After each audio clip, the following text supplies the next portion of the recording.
لیکن بڑے افسوس کے ساتھ مجھے یہ کہنا پڑتا ہے کہ اس اکثریتی مسلم علاقے میں بہت سارے نوجوان ایسے ہیں جو بے راہ روی کے شکار ہیں، جن کی زندگی قانون اسلام سے کوسوں دور ہے، جن کی صبح اور جن کی شام اللہ اور اس کے رسول جل جلالہ و صلی اللہ علیہ وسلم کی نافرمانی میں گزرتی ہے۔ اور اب تو سچویشن تقریباً پوری دنیا کے مسلمانوں کی یہ ہو گئی ہے کہ سب کی باتوں کا اثر تو ہوتا ہے، اللہ کی باتوں کا اثر نہیں ہوتا۔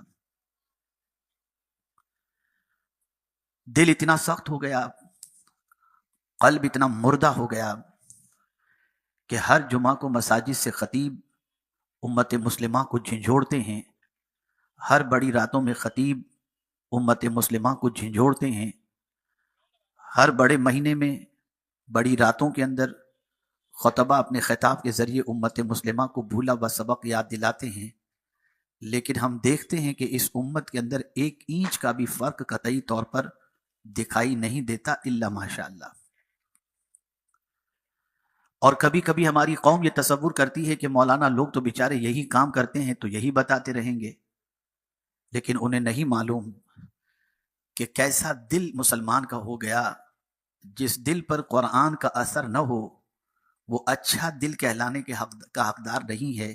بلکہ وہ ایسا دل ہے، ایسا دل ہے، ایسا دل ہے کہ اس دل پر اللہ نے گویا اپنی مہر لگا دی ہو۔ میں آپ کو بتاؤں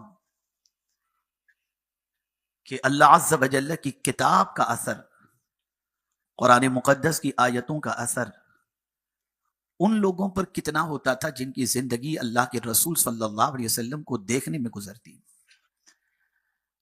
قرآن مقدس کا اثر ان کی زندگی پر کتنا ہوتا جن کی زندگی یاد الہی میں گزرتی۔ قرآن مقدس کا اثر ان پر کتنا ہوتا جن کی رات تہجد کے ساتھ ساتھ ہزارہ رکعت نفل ادا کرنے میں گزرتی۔ لیکن بڑے افسوس کے ساتھ کہنا پڑتا ہے کہ قرآن کا ماننے والا مسلمان اتنا بے باک ہو گیا کہ اس کے دل میں قرآن کی آیتوں کا کوئی اثر ہوتا دکھائی نہیں دیتا۔ ہم نے بہت ساری بیماریوں کے علاج کے حوالے سے ڈاکٹر کے پاس دھکے کھائے، ٹیسٹ کروایا، لیکن کبھی اس بیماری کے بارے میں جاننے کی کوشش نہیں کی کہ جس پالنہار حقیقی کے حکم کو پاتے ہی زمین حرکت میں آ جائے، آسمان حرکت میں آ جائے، چرند و پرند اطاعت کے لیے مجبور ہو جائیں، فرشتے اس کی ایک بات اور ایک ارشاد کے خلاف عمل نہ کریں، بلکہ قرآن کہتا ہے لا یعصون اللہ ما امرهم ویفعلون ما یؤمرون۔ لیکن اس مسلمان کو کیا ہو گیا؟ اس مسلمان کا دل کتنا سخت ہو گیا۔ ایک تو ہونا سخت ہونا ہے،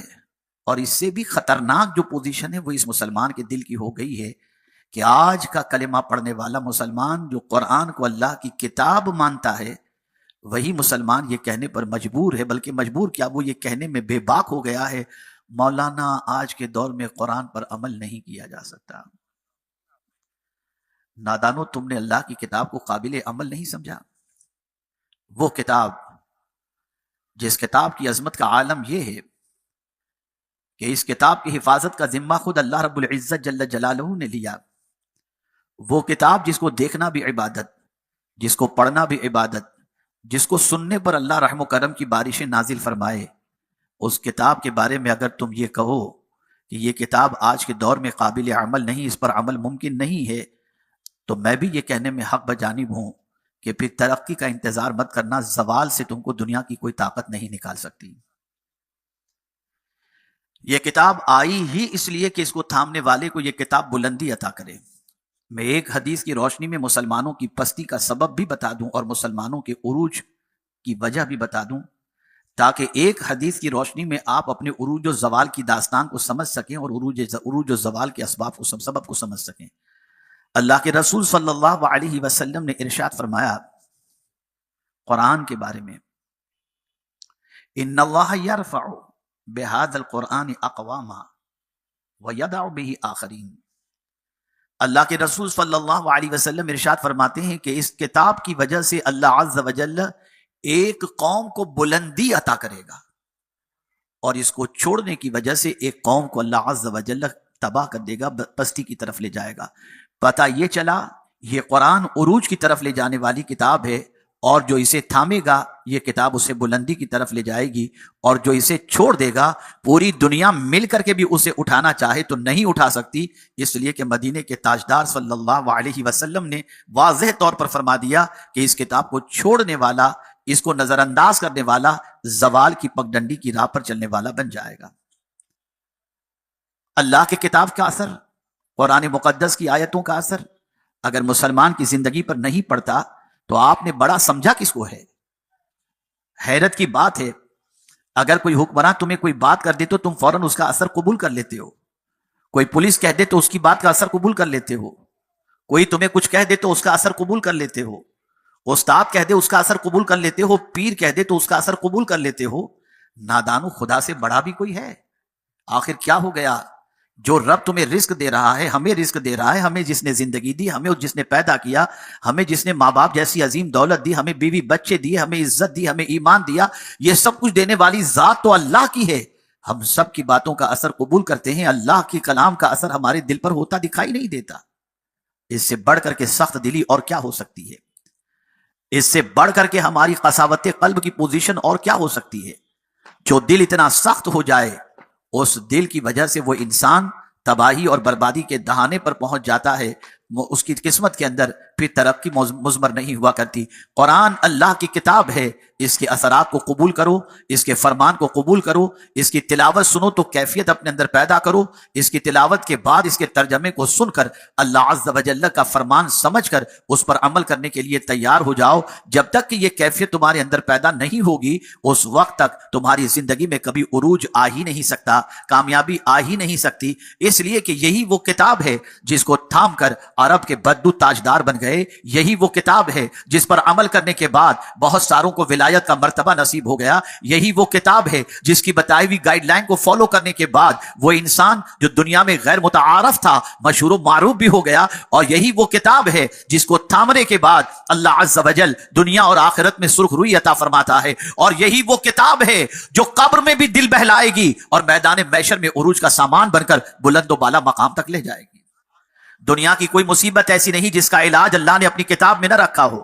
دنیا میں کوئی تکلیف ایسی نہیں جس کے حل اللہ نے اپنی کتاب میں نہ رکھا ہو، دنیا میں کوئی ایسا راستہ کامیابی کا نہیں ہے جو اللہ کی کتاب نے نہ بتایا ہو۔ میرے پیارے آقا صلی اللہ علیہ وسلم کے پیارے دیوانوں، یہی وجہ ہے کہ لوگ قرآن پڑھا بھی کرتے، قرآن سمجھا بھی کرتے، اور قرآن کو عمل کی کتاب تصور کرتے ہوئے اس پر عمل بھی کیا کرتے۔ میں نے کل ہی رات ایک بیان کے اندر کہا تھا، حیرت کی بات ہے، ڈاکٹر اگر آپ کو پرسکرپشن لکھ کر کے دیتا ہے تو آپ اس پرسکرپشن کو لے کر اپنی جیب میں رکھیں گے تو آپ کو شفا نہیں ہوگی۔ ڈاکٹر نے پرسکرپشن کے اندر جو ٹیبلٹ، جو میڈیسن لکھی ہے، آپ اسے جا کر خریدو، خریدنے کے بعد اتارو، جب پیٹ میں وہ چیز جائے گی تو اس کا فائدہ نظر آئے گا۔ نادانو، ڈاکٹر کے لکھے ہوئے پرسکرپشن کو تو ان سے پڑھنے کی حد تک نہیں رکھتے بلکہ اس میں موجود انسٹرکشن کو فالو کرتے ہو، لیکن جب میرا کریم تم کو قرآن کے ذریعے کہتا ہے یہ کرو، کرنے کے لیے تیار نہیں، اس سے بچو، بچنے کے لیے تیار نہیں، اور سمجھتے ہو تم کامیاب ہو جاؤ گے، تمہاری بیماریاں ختم ہو جائیں گی، تمہاری پریشانیاں ختم ہو جائیں گی۔ میرے پیارے آقا صلی اللہ علیہ وسلم کے پیارے دیوانوں،